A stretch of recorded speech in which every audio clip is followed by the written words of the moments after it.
Hi, my name's Amaal. Katie beautifully introduced me, but I'm a project manager at Integrate UK. Integrate UK is a youth-led charity based in Bristol, and we work with young people all around Bristol to tackle racial and gender inequality in many forms, but mainly creating media resources, such as music videos and film pieces to tackle a range of issues that young people feel are extremely important. So these issues range from gender stereotyping, sexual harassment, female genital mutilation, honour-based violence and abuse, and many others. And firstly, I'd like to thank Bristol Women's Voice for inviting me to be part of this meaningful and really important panel discussion. I'd also like to say Happy International Women's Day, everyone. And before I start to discuss like ways I think we can support and recover from the issues that Lucy, Sador, and I'm assuming Penny as well have beautifully articulated. I think I guess I'd spend a couple minutes just discussing some of the issues I found extremely prevalent in my work.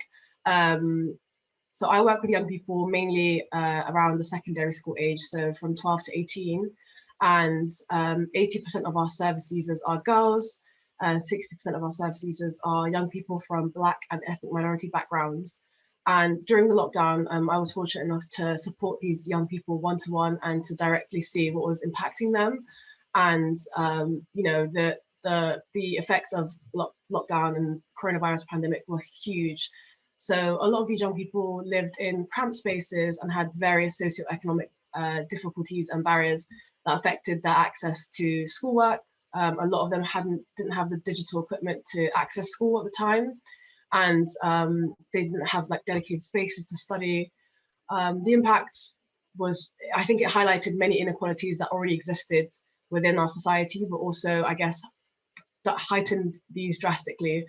And a lot of the girls that we worked with had many responsibilities to take on when they were at home, as their parents were, you know, essential workers and working long shifts from day to night. So the parents were healthcare assistants, working for the NHS, working for the gig economy. And one thing that was really prevalent in our conversations with some of these young people and their parents was that these key workers, who are mainly women and who are mainly from BME communities, are so essential yet so underappreciated. And it was hard because a lot of these families and young people were going through bereavements. You know, many families had lost all or most of their income, and it was just figuring out ways to continue supporting these young people on an individual basis, but also in a way that's holistic and, you know, efficient. I'm guessing you guys have all seen the news, and I was reading a morning briefing on The Guardian, and there was a section discussing how the social impact of the coronavirus pandemic risks setting gender equality back decades after, you know, a year of women losing their jobs, homeschooling, domestic chores, and reading that on a morning that is meant to be, you know, a day of celebration, a month of celebration of women's achievements and how far women's rights and gender equality has gone, I think really set the tone for what, you know, needs to be done and what we can do and like the steps that we can take. So we were really fortunate at Integrate. We were really fortunate, sorry, at Integrate to offer a lot of help during the first lockdown and during 2020. So we were able to offer one-to-one tutoring online for free, and we ran 18 creative workshops ranging from art to photography to poetry, and all of these workshops had like an element of gender and racial inequality. So just discussing the issues as I previously mentioned. We were also able to secure funding to support individuals who did not have digital equipment access. So I think a lot of organizations who work with young people were mainly working towards figuring out ways where we can, I guess, fill in the gaps where schools could not provide, you know, laptops or tablets that were working efficiently. And we were also, as a team, able to offer one-to-one pastoral support and just give the young people, I guess, some support in terms of their health and their well-being, which is, you know, at a tough time for so many. In these conversations and these projects, we had the opportunity to have some insight from the young people on what issues they felt were really important in their community, especially in regards to gender inequality. And in turn, we could highlight ways, you know, that COVID-19 maybe exacerbated these issues. So one issue that I wanted to talk about is the, you know, the big problem of sexual harassment and gender stereotyping in school. So young people and the young girls that we worked with felt like there was a huge lack of accountability towards the culture of sexual harassment and sexual and gender stereotyping, sorry, and rape culture in school, and schools and like communities weren't doing enough to tackle these problems. What was really interesting is that a lot of this translated online, so a lot of this continued to transition into young people's online life, even though we were in a time where kids probably didn't go to school for most of 2020 and 2021. This obviously then manifests and continues into all walks of their lives, and continues to affect them for years and years to come. And it also, I think this also extends to the lack of tackling toxic masculinity.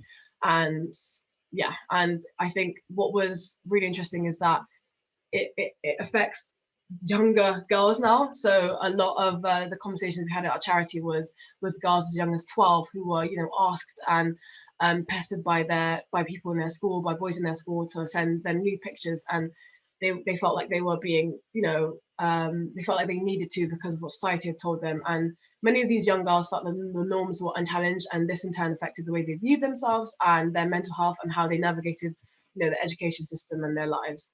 We also saw a rise in online abuse towards women and girls, and we felt like platforms weren't doing enough to tackle this. And at Integrate, we're very fortunate to hear these concerns and try and create constructive ways to tackle and highlight these issues. And luckily, with a lot of the schools we partner with, they've been extremely proactive in listening to the concerns that the young people have had and trying to find ways that works with the school community.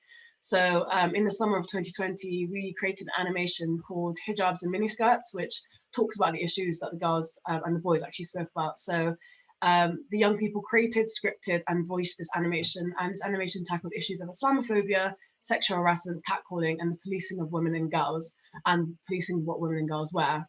And the young people just felt that these personal experiences should be heard, and that just because we were in a pandemic and just because we were at home doesn't mean these things are not happening to these young girls and young boys as well. They talked about how they felt like in the summer of 2020, catcalling and harassment actually had risen, and they felt like they were being targeted a lot more outside. And they also felt like schools weren't doing enough in terms of tackling online abuse. And it was just extremely empowering to see these young people supporting each other and listening to each other's stories, and just create something that's really beautiful. This is out now, so it's on all of our social medias. If you guys want to check it out, I can leave some stuff in the chat. And the responses were extremely interesting. So we had amazing positive responses, but we also did get some abuse online, and a lot of the comment sections and a lot of the abuse was targeted towards the Black and brown girls and their stories and experiences, especially in regards to honour-based violence and abuse. And what was ironic is that the biggest aim for the young people was to highlight intersectionality and how important intersectionality is. I think Sadal did an amazing job of articulating that problem and that importance, and that's what they wanted to add into their story and the experience. And the message was super clear, and yet so much of the abuse and the misogynistic abuse specifically directed towards the women of color was extremely alarming. And I think it just really highlighted to me how much more needs to be done as a community and as a society.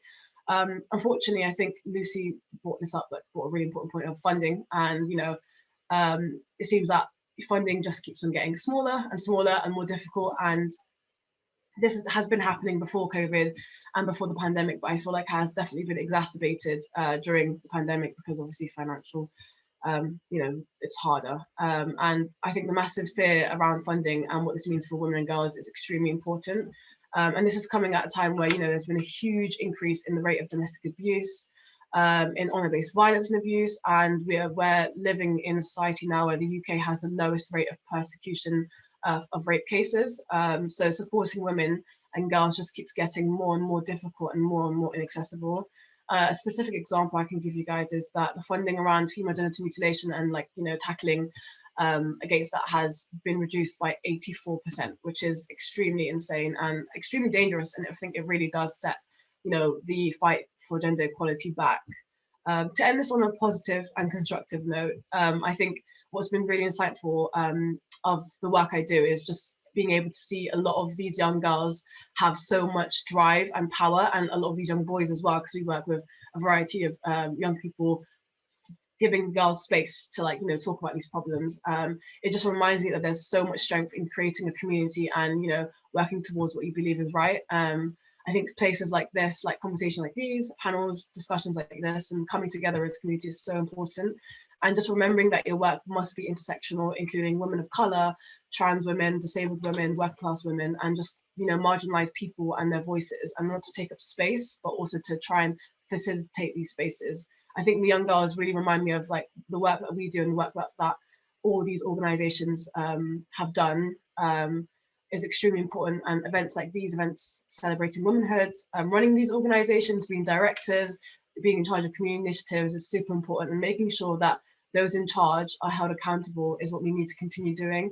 There's also a huge problem in representation and, you know, women being in these spaces, being leaders in these spaces. So working towards trying to fix that for the next generation is extremely important. The pandemic is definitely not the great equalizer, and we are determined as Integrate UK, and I think I can speak for all of us, to continue doing as much work as we can to address the many inequalities women and girls will be facing. Yeah, I think that is it from me. Thank you very much, everyone.